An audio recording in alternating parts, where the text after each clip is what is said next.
Introduction. Two aspects of animal life impressed me most during the journeys which I made in my youth in eastern Siberia and northern Manchuria. One of them was the extreme severity of the struggle for existence which most species of animals have to carry on against an inclement nature. The enormous destruction of life which periodically results from natural agencies, and the consequent paucity of life over the vast territory which fell under my observation.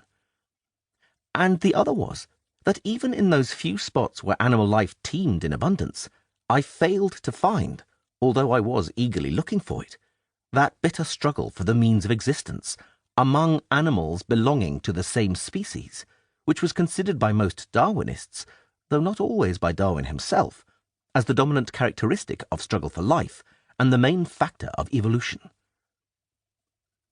The terrible snowstorms which sweep over the northern portion of Eurasia in the later part of the winter, and the glazed frost that often follows them, the frosts and the snowstorms which return every year in the second half of May, when the trees are already in full blossom and insect life swarms everywhere,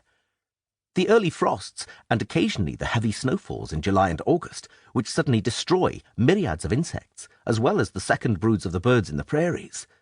the torrential rains due to the monsoons which fall in more temperate regions in August and September, resulting in inundations on a scale which is only known in America and in Eastern Asia, and swamping, on the plateaus, areas as wide as European states.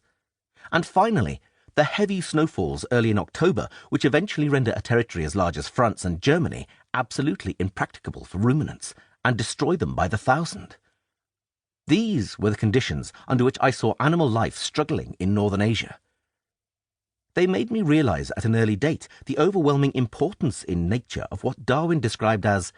the natural checks to overmultiplication. In comparison to the struggle between individuals of the same species for the means of subsistence, which may go on here and there to some limited extent, but never attains the importance of the former. Paucity of life, underpopulation, not overpopulation, being the distinctive feature of that immense part of the globe which we name Northern Asia,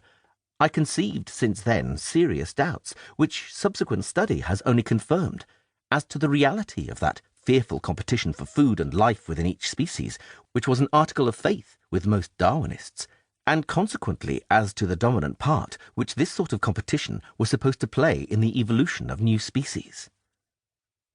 On the other hand, wherever I saw animal life in abundance, as for instance on the lakes where scores of species and millions of individuals came together to rear their progeny,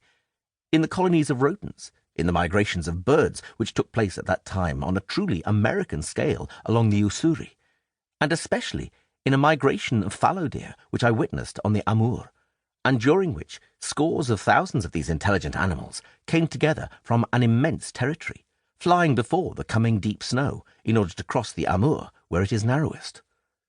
In all these scenes of animal life which passed before my eyes, I saw mutual aid and mutual support carried on to an extent which made me suspect in it a feature of the greatest importance for the maintenance of life, the preservation of each species and its further evolution. And finally, I saw among the semi-wild cattle and horses in Transbaikalia, among the wild ruminants everywhere, the squirrels and so on, that when animals have to struggle against scarcity of food, in consequence of one of the above-mentioned causes, the whole of that portion of the species which is affected by the calamity comes out of the ordeal so much impoverished in vigour and health that no progressive evolution of the species can be based upon such periods of keen competition. Consequently, when my attention was drawn, later on, to the relations between Darwinism and sociology, I could agree with none of the works and pamphlets that had been written upon this important subject. They all endeavoured to prove that man, owing to our higher intelligence and knowledge, may mitigate the harshness of the struggle for life between people.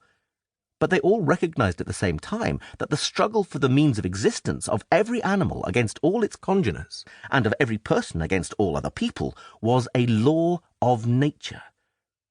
This view, however, I could not accept, because I was persuaded that to admit a pitiless inner war for life within each species, and to see in that war a condition of progress, was to admit something which not only had not yet been proved, but also lacked confirmation from direct observation.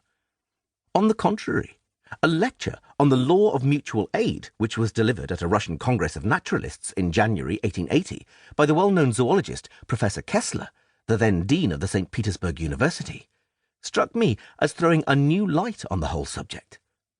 Kessler's idea was that besides the law of mutual struggle,